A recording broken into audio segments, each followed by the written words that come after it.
निर्गमन अध्याय 40 के वचन 17 में लिखा है कि और दूसरे वर्ष के पहले महीने के पहले दिन को निवास खड़ा किया गया। और वचन 21 में लिखा है कि और उसने संदूक को निवास में पहुंचाया और बीच वाले पर्दे को लटका के साक्षी पत्र के संदूक को उसके अंदर किया, जिस प्रकार यहोवा ने मूसा को आज्ञा दी थी। प्रभु की कलीसिया को मेरा अभिनंदन। आप सभी कैसे हैं? उम्मीद करता हूं कि प्रभु ने आपको बहुतायत की आशीष दी होगी और आपको संभाल कर रखा होगा। अभी मैंने जो वचन आपको सुनाया है यह बाइबल में लिखा हुआ पवित्र वचन है, जो परमेश्वर के मंदिर और निवास के विषय में बात करता है। हमें पता है कि यह वचन बाइबल के पुराने नियम में है और इस आज्ञा को परमेश्वर ने अपने दास मूसा को दी थी। लेकिन आपका शरीर भी पवित्र आत्मा का मंदिर है और वह नए नियम में इसकी घोषणा करता है। कुरिन्थियों के नाम संत पौलुस अपने पत्र में लिखते हैं कि क्या तुम नहीं जानते कि तुम्हारा शरीर पवित्र आत्मा का मंदिर है। और दूसरी जगहों पर आप पढ़ोगे, जब आप बाइबल को अगर पढ़ने वाले होगे, कि पौलुस लिखता है कि पिता का निवास तुम्हारे भीतर हो, और दूसरी जगह लिखता है कि मसीह तुम में वास करे, और हम जानते हैं कि मसीह पुत्र है। और अन्य स्थान पर वह लिखता है उसका आत्मा तुम्हारे भीतर निवास करे। तो ये सब वचन मिलकर इस बात को प्रूफ कर देते हैं कि पिता और पुत्र और पवित्र आत्मा का निवास तुम्हारे भीतर है। या मैं ये कहूँ कि त्रियक परमेश्वर मनुष्य के भीतर निवास कर रहा है। आप देखते हो कि समाज कितना गंदा हो चला है। लोग पाप में गिरते चले जा रहे हैं और उन्होंने अपने शरीर को जितना गंदा कर मिला उतना गंदा किया। सबसे ज़्यादा गंदगी अगर समाज में फैली है तो वह है व्यभिचार। ये एक ऐसा पाप है कि आज भी मनुष्यों के बीच कार्य कर रहा है। व्यभिचार की वजह से जगह जगह पर हत्याएं हो रही हैं। व्यभिचार के कारण परिवार बिगड़ रहे हैं। पति अपनी पत्नी को छोड़कर दूसरी स्त्रियों के पीछे भाग रहे हैं और स्त्रियां अपने पति को ना देखकर अब दूसरों के पतियों की ओर इच्छा कायम करती हैं। कोई भी रिश्ता शुद्ध नहीं बचा है। मनुष्य जानवरों के साथ में भी गंदे और घिनौने काम कर रहे हैं और नाबालिग बच्चों के साथ में भी गंदे काम हो रहे हैं। ये सब किसका शासन है? ये उस दुष्ट का शासन है जो पाप में मनुष्य को बनाए रखता है। शरीर का दास बनाना उसकी पहली प्राथमिकता है। वह तुम्हें परमेश्वर के मंदिर होने से रोकता है। वह तुम्हें यीशु मसीह के करीब जाने से रोकता है। वह तुम्हें ऐसे पाप करने के लिए मजबूर कर देता है कि आप उन्हें करने के बाद आदत में गिर जाओगे और अपने जीवन को समाप्त कर लोगे या करने लगोगे। इसलिए आज आपको इस वचन को सुनने और समझने की कोशिश करना है ताकि आप इस शरीर की गुलामी ना करें और आप पाप में ना गिरें। क्योंकि मैं देखता हूं कि हर जगह व्यभिचार है। यह वासना मनुष्य के शरीर को नरक का द्वार बना रही है। यह आपके शरीर को इतना गंदा कर देगा कि आप यीशु मसीह की तरफ नजर नहीं उठा पाओगे, क्योंकि आप खुद को दोषी मानोगे। कभी आपने ये सोचा कि हम यीशु मसीह के पास ही आने से क्यों डरते हैं? ऐसा क्या होता है कि यीशु मसीह के करीब जाने से ही आपको सभी रोकने लगते हैं? एक कहावत तो आपने सुनी होगी, चोर चोर मौसेरे भाई। ये कहावत बिल्कुल वैसी है। आपके रोकने वाले आपके वही साथी हैं जो खुद पाप में गिरे हुए हैं। कोई अच्छा व्यक्ति, कोई पवित्र व्यक्ति, कोई शुद्ध व्यक्ति आपको मसीह में जाने से कभी नहीं रोकेगा। आपको रोकने वाला वह है जो खुद उन्हीं वासनाओं में लिप्त है और खुद उनके दूषण में लोटपोट कर रहा है। और जब आप प्रभु यीशु मसीह के पास आते हो तो आपको प्रकाश में लाया जाता है। अंधेरे से प्रकाश की ओर आप आते हो और जब आप प्रकाश में आओगे तो पूरी चैन जो गंदगी की है दिखाई देने लगेगी। वह सब दिखाई देने लगता है जो उस चैन से बंधा हुआ है, बिल्कुल नेटवर्क मार्केटिंग की तरह, एक के पीछे एक। और जब पकड़ा जाता है तो पूरी चैन पकड़ी जाती है, जब नुकसान होता है तो पूरी चैन का, जब कोई डूबता है तो पूरी चैन डूबती है। यही कारण है कि वे प्रकाश में ना आ जाएं, इसलिए दुष्ट के द्वारा बहकाए जाने पर भी तुम्हें रोकते हैं। तो जैसे ही आप प्रभु यीशु मसीह के पास आओगे तो सबसे पहले आपको क्या मिलता है? प्रकाश हो जाए। प्रकाश तुम्हारे जीवन में हो जाएगा, प्रकाश तुम्हारे हर क्षेत्र में हो जाएगा। प्रकाश जहां पहले अंधियारा था अब वहां प्रकाशित है, आप प्रकाशित हो। आपने उस प्रकाश में क्या देखा? आपने देखा कि मैं कितना पापी हूं, आपने देखा मेरे शरीर पर कितना पाप और दोष लगा हुआ है, मैंने देखा कि मैं दंड के लायक हूं, मैंने देखा मैंने अपने शरीर को नष्ट किया है। जब आप ये सब देखते हो और आपको जब बुरा लगता है, तब यहाँ से प्रभु यीशु मसीह का कार्य शुरू होता है जो दूसरे कोई भी देवता नहीं कर सकते।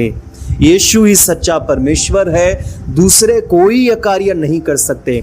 दूसरे तो दोषी को सजा देते हैं, दोषी को मारते हैं, दोषी के लिए नरक जाने की बात करते हैं, पापी को कोई तो कढ़ाई में तलने की बात करते हैं, तो कोई किसी भी तरह की सजा की बात करते हैं। क्योंकि यह शैतान है जो तुम्हारे सामने परमेश्वर को कठोर दिखाने की कोशिश करता है, वह परमेश्वर की इमेज को बिगाड़ने की कोशिश करता है। वह शैतान ही है जो तुम्हें दंड और नरक की बात करता है। आपको पता है पूरी बाइबल में आपको कहीं भी नरक मनुष्यों के लिए नहीं मिलेगा। पूरी बाइबल को पढ़ना, उसमें नरक शैतान और उसके दूतों के लिए दिया गया है, ना कि उनके लिए जिन्होंने अपना मन फिराया है और वह यीशु मसीह के पास आया है, उनके लिए नहीं है। इसलिए यीशु सच्चा परमेश्वर है क्योंकि उसके पास क्षमा है, सहनशीलता है और अधिकार है। यीशु तुम्हारे पापों को क्षमा करता है क्योंकि उसके पास अधिकार है। वह तुम्हें तुम्हारे पापों से मुक्त कर देता है जब तुम अपने पापों के लिए खेद प्रकट करते हो और पाप ना करने का निर्णय लेते हो। प्रभु की सामर्थ्य उसी पल से तुम्हारे जीवन में कार्य कर रही है या कार्य करना शुरू कर देती है। इसलिए मेरे प्रभु के प्यारे संतों, आज इन वचनों को समझने की आपको जरूरत है। प्रभु यीशु मसीह तुम्हारे पापों को इस तरह से माफ करता है कि मानो उसने कभी पाप किया ही नहीं। इस गहराई को आज समझने की जरूरत है। आपने चाहे कितना भी गंदा पाप क्यों ना किया हो और अब आपको अपने किए पापों के लिए पछतावा है, तो आज ही आपको अपने पापों के लिए प्रभु के सामने पश्चाताप करने की आवश्यकता है, अंगीकार करने की आवश्यकता है। और जब आप ऐसा करते हो तो प्रभु यीशु मसीह उन पापों को ना केवल क्षमा करता है बल्कि उन पापों को भुला दे रहा है। वह कभी उनको स्मरण नहीं रखता है। आप ऐसा नहीं कर सकते।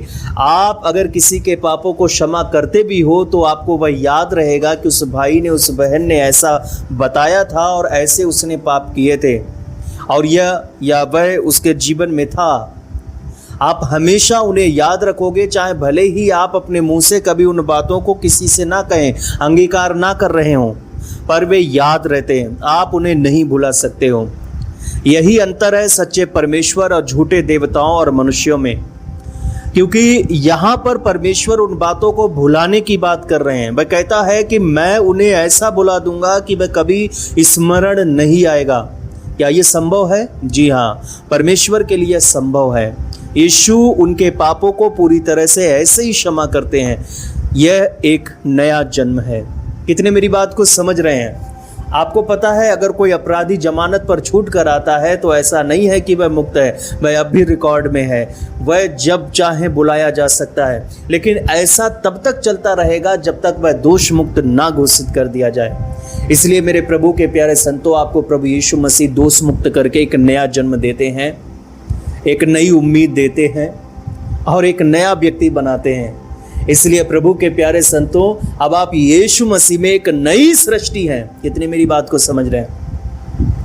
अब जिस तरह आप पर बड़ी दया हुई है तो आपको चाहिए कि अब आप मसीही जीवन को जीना शुरू करें, न कि पुराने जीवन को।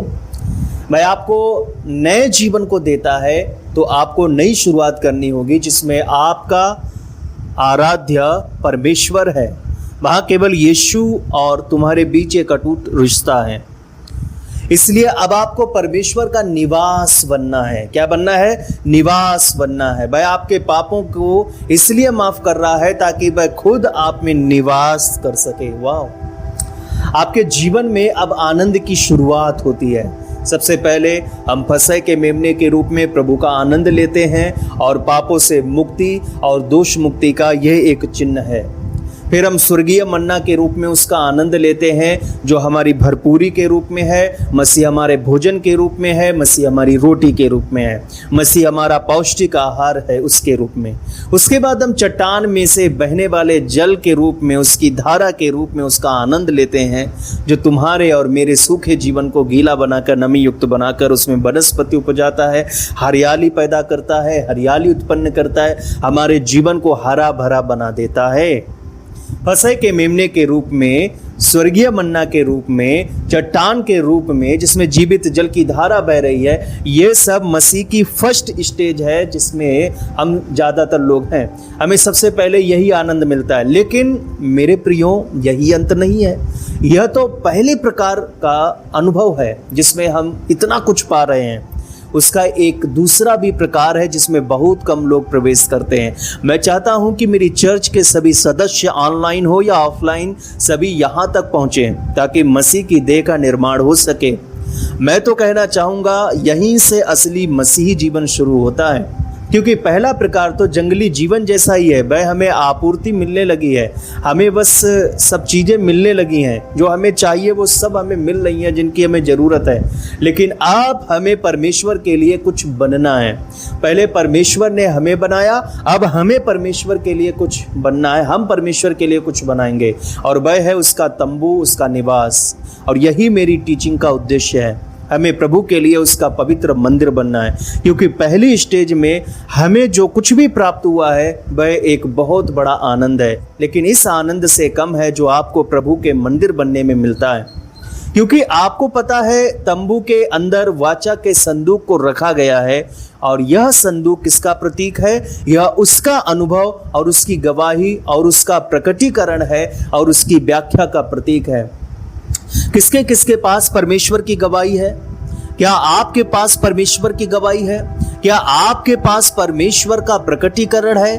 क्या आप परमेश्वर को प्रकट कर रहे हैं? एक चीज को समझो, परमेश्वर का मंदिर हो तुम, और परमेश्वर का आत्मा तुम्हारे भीतर निवास करता है। एक मंदिर की अपनी महिमा होती है जो उसमें निवास करने वाली महिमा से जुड़ी होती है। आपने देखा होगा कि किसी भी मंदिर को बताया जब जाता है तो वह किसका मंदिर है करके उसकी बात की जाती है। इसलिए तुम परमेश्वर का मंदिर हो, लेकिन उसका प्रकटीकरण भी हो। प्रभु यीशु मसीह ने कहा है कि मैं तुम में रहूंगा और तुम मुझ में। तो यीशु मसीह का प्रकटीकरण है और तुम यीशु मसीह का प्रकटीकरण हो। कितने मेरी बात को समझ पा रहे हैं? इसलिए जब लोग तुम्हें देखते हैं तो वो ऐसे देखें कि मसीह तुम्हारे भीतर है। तंबू क्या है? तंबू कलीसिया का प्रतीक है। और कलीसिया क्या है? कलीसिया मसीह का बढ़ा हुआ विस्तृत स्वरूप है और उसका प्रदर्शन है। हमें मसीह को अपने केंद्र में रखना है और हमें इस मसीह का विस्तृत रूप बनना है, इस मसीह का तंबू बनना है, इस मसीह का प्रदर्शन बनना है। अब मैं शुरू में कही गई अपनी बातों को फिर से कहना चाहूँगा कि अब तुम पापी नहीं हो, मसीह यीशु हो।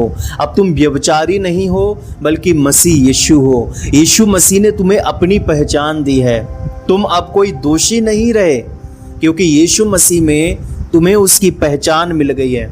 वाह! अब तुम्हारी गिनती कुकर्मियों में नहीं है, बल्कि यीशु मसीह की पहचान में है। अब इस पहचान को खराब नहीं करना है। हमें इस कृपा को संभाल कर रखने की जरूरत है। अब आपको उन सभी अवसरों से बचने की जरूरत है जो पाप की ओर लेकर जाती है। अब आप एक जिम्मेदार व्यक्ति हैं। आप महिमा प्राप्त और सम्मान प्राप्त व्यक्ति हैं। मसीह की महिमा और तेज तुम्हारे भीतर है। इसको बनाए रखो, इसको संभाले रखो। मसीह यीशु तुम्हारे भीतर हर समय फैलता रहे और उसका आनंद तुम्हारे भीतर फैलता रहे। मैं आप लोगों से पूछना चाहता हूं कि आप खुद को किस रूप में देखते हो? मैं इतने समय से आपको प्रभु यीशु मसीह के वचनों की शिक्षा दे रहा हूं, तो आपने क्या सीखा कि आप कौन हैं? आप मसीह यीशु हैं। हालेलुया। क्या यीशु मसीह पापी हो सकता है? क्या यीशु मसीह झूठा हो सकता है? क्या यीशु मसीह व्यभिचारी हो सकता है? नहीं नहीं, हम ऐसा सोच भी नहीं सकते कि यीशु मसीह ऐसा कभी नहीं हो सकता, क्योंकि वह पवित्र है। इसलिए उसी का स्वभाव, उसी का मनोरथ तुम्हें प्राप्त हो और तुम भी ऐसा ही बनो जैसा मसीह है। फिर हम उसका अनुभव, परमेश्वर की गवाही, प्रकटीकरण और व्याख्या के रूप में करना शुरू कर देंगे। जब हम ऐसे ही होंगे तो लोग हमारे पास आएंगे तो उन्हें मसीह दिखाई देगा। वह जान पाएंगे कि यही वह केंद्र बिंदु है, यही वह केंद्र बिंदु है जहां से वे खुद परमेश्वर को जान सकते हैं। आपको देखकर उन्हें यह लगेगा कि यही वह है जो हमें परमेश्वर के बारे में बताएगा। हालेलुया। मेरे प्रियो, हम परमेश्वर के मंदिर हैं। वाचा का संदूक हमारे केंद्र के रूप में हमारे बीच में है और हम सब मिलकर इस संदूक का एक देह रूप है। तो परमेश्वर की महिमा नीचे उतरती है और तंबू उसकी महिमा से भर जाता है। जब तक हमारे पास यह गवाही ना हो, जब तक वाचा के संदूक के रूप में हमने उसका अनुभव ना किया हो, जब तक हमने परमेश्वर को प्रकट ना किया हो और जब तक हम स्वयं भी वाचा के संदूक का प्रदर्शन ना बने हो, जब तक लोग हम में मसीह के विस्तृत आकार को ना देखें, तब तक हम में परमेश्वर की महिमा नहीं समाएगी। हमें इसी प्रकार से मसीह का अनुभव करना चाहिए ताकि महिमा समा सके। वह मसीह परमेश्वर का प्रदर्शन है और हमें भी मसीह का प्रदर्शन बनना है। समझ रहे हैं ना? तब परमेश्वर हमें महिमा में भर देगा। यह महिमा क्या है? जैसा कि मैं पहले ही बता चुका हूं कि यह मनुष्य के भाव से परमेश्वर की उपस्थिति है। जब आपको परमेश्वर की उपस्थिति का एहसास होता है, वही महिमा है। यह महिमा कहाँ है? यह वहां है जहां वाचा का संदूक केंद्र है और जहां परमेश्वर का तंबू उस वाचा के संदूक के विस्तृत रूप और देह में बना है। मैं फिर बताना चाहता हूं, वाचा का संदूक मसीह है जिसको केंद्र में रखना है और परमेश्वर का तंबू कलीसिया है जहां वाचा का संदूक यानी मसीह विस्तृत रूप और देह रूप में बना है। फॉर एग्जाम्पल, एक इलेक्ट्रिक बल्ब जब जलता है तो वह क्या प्रदर्शित करता है? वह इलेक्ट्रिसिटी की महिमा को प्रदर्शित करता है। जब यह विद्युत धारा के संपर्क में आता है और जब संपर्क में नहीं होता तो उसमें कोई प्रकाश नहीं होता, और जब ना ही उसमें कोई प्रकाश उत्पन्न हो सकता है अगर विद्युत धारा नहीं है, भाई बेकार बल्ब माना जाएगा। लेकिन जैसे ही विद्युत धारा प्रवाहित तो होती है तो बल्ब प्रकाश से भर जाता है और ऐसा प्रकाश कि दूसरे उसके प्रकाश में शरण ले लेते हैं। हर एक जन उसको देख सकता है और हर एक जन उसको पहचान सकता है कि इस बल्ब में विद्युत धारा प्रवाहित हो रही है। तो बल्ब के प्रकाशित होने से किसकी महिमा हुई? विद्युत धारा की। ऐसे ही हम हैं। जब हम प्रकाशित होते हैं तो परमेश्वर की महिमा होती है। जब हम ऐसी स्थिति में पहुंच जाते हैं जहां हमारे पास परमेश्वर को प्रकट करने वाला मसीह है और हम उस मसीह को प्रकट करते हैं, तो जब कभी हम इकट्ठे होते हैं तो परमेश्वर की महिमा हम में भर जाती है और लोग इसको देखते हैं, लोग इसका अनुभव कर सकते हैं। वे परमेश्वर का अनुभव कर सकते हैं क्योंकि परमेश्वर हमारे बीच महिमामयी हुआ है। जब तक हम इस स्थिति में ना पहुंचे तब तक हम इस सच्चाई के आमने सामने नहीं हो सकते। मेरे प्रभु के प्यारे संतों, मसीह को वास्तविक रूप में प्रकट करने वाली यह एक स्पष्ट तस्वीर है। मसीह का वास्तविक प्रदर्शन स्वयं मसीह का विस्तृत आकार है, मतलब चर्च है। वह मसीह परमेश्वर का प्रकट रूप है जो हम में मिश्रित हुआ है। यह ना तो फसह का छोटा मेमना है और ना ही प्रतिदिन का मन्ना है और ना ही जीवित जल की धारा है, परंतु यहाँ वह है, वह मसीह है जो हमारे बीच केंद्र के रूप में परमेश्वर का प्रकटीकरण है, जो हम में मिश्रित है। हमारे अंदर एक विशाल रूप है और हमारे बीच एक विस्तार है। सोचो, कहाँ एक व्यक्ति पापी और व्यभिचारी था और कहां वह मसीह के पास आने से क्या बना है। यहां उसको महिमा प्राप्त हो गई, यहां उसका जीवन बदल गया। जब उसको इतना कुछ मिल रहा है तो दुष्ट तो जलेगा ही जलेगा। तुम प्रकाशित होगे तो दुष्ट तो जलेगा ही जलेगा। इसलिए मसीह यीशु से अंधकार के लोग घृणा करते हैं, और हम में से हर कोई मसीह के स्वभाव से भर चुका है और उसी में बन गया है। मसीह में दो स्वभाव हैं, एक मनुष्य का और एक दिव्य, और हम भी उसी प्रकार हैं। हम मनुष्य के स्वभाव के हैं लेकिन दिव्य पर्दे से ढके हुए हैं। वे लकड़ी के उस वाचा के संदूक की तरह है जो सोने से मढ़ा हुआ है, और हम लकड़ी के बेतख्ते हैं जो स्वर्ण से मढ़े हुए हैं। तो कोई देखेगा तो क्या देखेगा? स्वर्ण को? हाँ, वह स्वर्ण को देखेगा। स्वर्ण क्या है? परमेश्वर का प्रकटीकरण। तुम परमेश्वर को प्रकट करोगे। मैं स्वर्ण से मढ़ा हुआ हूँ एक तख्ता, और तुम भी स्वर्ण से मढ़े हुए एक तख्ते हो। जितने वीडियो को देख रहे हैं ये भी स्वर्ण से मढ़े हुए एक तख्ते हैं। इन सभी तख्तों को मिलाकर जोड़ा जाता है तो कलीसिया का निर्माण होता है। जब ऐसी स्थिति बन जाती है तो महिमा का परमेश्वर नीचे उतरकर हमें अपनी महिमा से भरता है। यही गवाही है, हम और किसी बात की नहीं बल्कि केवल मसीह की गवाही, जो परमेश्वर का प्रकटीकरण है और हमारे द्वारा विस्तृत हुआ है, अब हमें परमेश्वर की महिमा से भर रहा है। इस प्रकार से यीशु मसीह हमारे जीवन को बदल देता है, और हम कैसी अवस्था में होते हैं और कैसी अवस्था में आ जाते हैं, इसको महसूस करने और आंखों को खोलकर देखने की जरूरत है। ऐसा कोई नहीं बोल सकता है कि मेरे जीवन में यीशु मसीह ने कुछ भी काम नहीं किया है। कोई काम मेरे जीवन में नहीं हुआ यीशु मसीह में आने पर। मसीह में बिताए एक एक दिन हमें महिमा की ओर लेकर जाते हैं। यह अद्भुत टीचिंग है जो आपको मैं दे रहा हूं। आप आज अपने जीवन को यीशु मसीह को देकर देखो, उसके साथ समय बिताकर तो देखो, रोजाना उससे प्रार्थना करके तो देखो, उसको अपना समर्पण करके तो देखो, अपने किए गए पापों को दोबारा ना करने का वायदा उससे कर कर तो देखो। वह तुम्हें ही लाइट बना देगा और तुम्हें ही अपना घर बना लेगा। भाई तुमसे बहुत प्रेम करता है, वह तुम्हारे जीवन को संभालता है। मेरे जीवन में ऐसी ऐसी गवाही है कि मैं बताते बताते थक जाऊंगा, क्योंकि प्रत्येक दिन एक गवाही है, प्रत्येक दिन मेरे लिए एक गवाही है। लेकिन ये सब होता है किसके साथ? या उसके साथ होता है जो फेथर है, ना कि बिलीवर। आपको अगर अपने जीवन में प्रभु यीशु मसीह की महिमा चाहिए तो आपको फेथ रखने वाला बनना होगा। एक प्रार्थना करने वाला आस्थावान व्यक्ति पहाड़ों को हटा देगा। यीशु मसीह ने कहा, अगर तुम विश्वास करो तो यह पहाड़ से कहोगे कि यहाँ से हट जा और उधर जा, तो वह तुम्हारी बात मान लेगा। लेकिन क्या कभी ऐसा वास्तव में कोई कर पाया है? क्योंकि आस्था नहीं है। बिलीव है पर आस्था नहीं है, लेकिन फेथ नहीं है। ये प्रॉब्लम है। दोनों में जमीन और आसमान का अंतर है। हम यीशु मसीह को जानते हैं, यीशु मसीह की शिक्षा अच्छी है, यीशु मसीह प्रभु है, ये सब मानते हैं, लेकिन इन बातों को जानते हुए भी उसके प्रति समर्पित नहीं है तो आप केवल बिलीवर हैं। इसका हिंदी अर्थ भी विश्वासी होता है।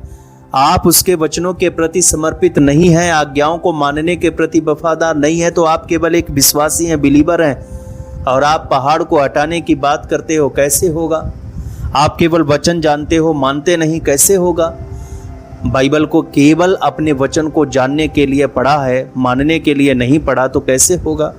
इसलिए आपके जीवन में कोई भी वचन काम नहीं करता है। बस आपको नॉलेज ही रहेगा पर काम नहीं आएगा। सबसे पहले अपने अंदर आस्था की कमी को दूर करना है, इसके लिए प्रार्थना करना है। इस वाले विश्वास की कमी को, घटी को दूर करना है। प्रभु से प्रार्थना करो। जब भी प्रार्थना करो तो आस्था में करो, जब भी बाइबल को पढ़ो तो आस्था में पढ़ो, जब भी दान दो तो वो भी आस्था में ही दो। सब कुछ आस्था में करो, सब कुछ फेथ में करो, तो आपको मिलेगा असली खजाना, जिसके बारे में यीशु मसीह ने अपने पवित्र वचन में वादा किया है। और मैं परमेश्वर का धन्यवाद करता हूँ कि उसने आज आपको यह रिवील भी किया है। प्रभु मैं तेरी स्तुति करता हूँ, तू कितना भला और पवित्र परमेश्वर है, इतना भला कि तू अपने बच्चों को अद्भुत शिक्षा से भरता है। और प्रभु आज के समय में जहाँ शिक्षा खत्म हो रही है, तू प्रभु इन लोगों को चुन रहा है, तो इनको प्रभु इकट्ठा कर रहा है। जहाँ लोग चमत्कार के पीछे, चिन्हों के पीछे, अपनी जेब को भरने के पीछे और तरह तरह के मिरेकल्स देखने के पीछे दौड़ रहे हैं और शिक्षा खत्म होती जा रही है, जहाँ प्रभु तेरा वचन कमज़ोर दिखाई देने लग गया, प्रभु लोगों ने प्रभु उनके बीच में प्रभु उन्होंने अपना ध्यान नहीं दिया कि मुझे वचन की ओर ध्यान देना है। वचन कभी कमज़ोर नहीं हुआ प्रभु, वचन तो हमेशा मजबूत रहा, पर लोग ही कमज़ोर निकल गए। लोग ही प्रभु वचन को छोड़कर मिरेकल के पीछे भाग गए। लोग वचन को छोड़कर प्रभु वह नई नई चीज़ों के पीछे भाग गए, अद्भुत रहस्यों के पीछे भागते रहे, जो कि तेरा सामर्थी वचन एक अद्भुत रहस्य से कम नहीं है मेरे खुदाबंद परमेश्वर। लेकिन फिर भी तूने लोगों को चुना भाई। आज इन्होंने जो भी वचन सुने हैं खुदाबंद, इन्होंने जाना है कि वो कौन है। प्रभु परमेश्वर तू एक पहचान देता है, मुझे तूने पहचान दी है और तूने इन्हें भी पहचान दी है। प्रभु हम सबको तूने अपनी पहचान दी है। मैं तेरी स्तुति करता हूँ। पापी पापी ना रहा, व्यभिचारी व्यभिचारी ना रहा, दुष्ट दुष्ट ना रहा, चोर चोर ना रहा, बल्कि बस सब मसीह हो गया, सब कुछ मसीह हो गया, एक नई सृष्टि हो गया। मैं तेरी स्तुति करता हूँ प्रभु, मैं तेरी बहुत स्तुति करता हूँ, क्योंकि मेरा हृदय उत्साह से भरा है। खुदाबंद परमेश्वर आज अपने बेटे बेटियों को छूकर प्रभु इनके मन को चंगा कर, इनके शरीर को चंगा कर, रोग इनके जीवन में ना रहे, शारीरिक प्रताड़नाएं इनके जीवन में ना रहें। किसी भी प्रकार का रोग जो डॉक्टर ने कहा है कि ये अब दूर नहीं होगा, यीशु के नाम में आज ही इन शब्दों को मैं कैंसिल करता हूँ और इनके चंगा हो जाने की घोषणा करता हूँ। यीशु की सामर्थ्य में ये चंगे हो जाएं। आस्थावान व्यक्ति चंगा होगा, आस्थावान व्यक्ति चंगा होगा। इसी वक्त अपनी बीमारी को याद करो और आस्था रखो कि यीशु इसे दूर कर रहा है। इसी वक्त अगर आप आस्था में कर रहे हो तो आप चंगे हो। देखो तुम्हारी बीमारी यीशु के नाम में जा रही है। लिब्रा सताराबा शुकुरबा सिंद्रे हस्सबारबा। आस्था इंपॉर्टेंट है। राई के दाने के बराबर अगर आस्था है तो यीशु तुमको अभी इसी वक्त चंगा करता है। अपनी गवाही को लो, उठो और अपनी गवाही को लो। You are free right now. आमीन। यीशु मसीह की महिमा के लिए, सब कुछ यीशु की महिमा के लिए मैं इस प्रार्थना को और आशीष को मांगता हूँ। आमीन और आमीन। हालेलुया। अब ये समय है परमेश्वर के राज्य में बीज बोने का। स्क्रीन पर दी गई जानकारी पर आप अपना कीमती बीज को बो सकते हो। ये अद्भुत रहस्य है और इसे अपने मित्रों के साथ में भी साझा करना है, क्योंकि परमेश्वर का वचन बढ़ता जाए। लेकिन एक समय आएगा जब परमेश्वर के वचन के लिए अकाल पड़ेगा। एक समय आएगा कि सब मिरेकल होगा, सब मिरेकल के पीछे और तब ढूंढेंगे लोग वचन कहाँ गया। मिरेकल तो है, वचन कहाँ गया। मैंने देखा एक पशु जो आकाश से आग गिरा रहा है, लेकिन वचन नहीं है। सब कुछ हो रहा है, बड़े बड़े अद्भुत काम हो रहे हैं, प्रकाशित वाक्य को उठाकर तो देखो, लेकिन वचन नहीं है। वचन का अकाल होगा, लेकिन आपके जीवन में नहीं, या उनके जीवन में होगा जो आज सुनते नहीं हैं। आप तो सुनने वाले हो, आप तो फेथ रखने वाले हो, बिलीव नहीं, फेथ रखने वाले हो। तुम्हारे जीवन में नहीं होगा, इसीलिए आनंदित रहो। मैं चाहता हूं कि आप मजबूत बनो और इस कलीसिया के द्वारा आप बढ़ते जाओ अपनी स्पिरिचुअल लाइफ में। आप इतना मजबूत हो जाओ कि आने वाली संतति में आपके बच्चे आपके द्वारा सीखें, आपके चाल से आपके पड़ोसी सीखें, आपकी चाल चलन से, आपके ढंग से चलने के ढंग से आपके मित्र आपसे सीख लें। ऐसे बन जाओ, ये मेरी प्रार्थना है प्रभु यीशु मसीह के नाम में। और अपना बीज जरूर बोइएगा। जब परमेश्वर आपको अगुवाई दे तो उससे पीछे ना हटिएगा, क्योंकि परमेश्वर आपको अगुवाई देता है। बीज बोना धर्मी लोगों का एक कार्य है। तो यह धार्मिकता की एक पहचान है कि मैं यीशु मसीह को अपने धन से भी प्रेम करता हूँ, अपने धन से भी अधिक प्रेम करता हूँ। मैं अपने सर्वस्व से यीशु मसीह से प्रेम करता हूँ। मैं अपना सर्वस्व लेकर यीशु मसीह के पास आता हूँ और उससे प्रेम करता हूँ। ये पहचान है। हालेलुया। अगर आप दे सकते हैं तो प्रभु के राज्य में स्क्रीन पर दी गई जानकारी पर आप जरूर बोएं। प्रभु आपको बहुतायत की आशीष दे। मिलते हैं नए सरमन के साथ में। शालोम।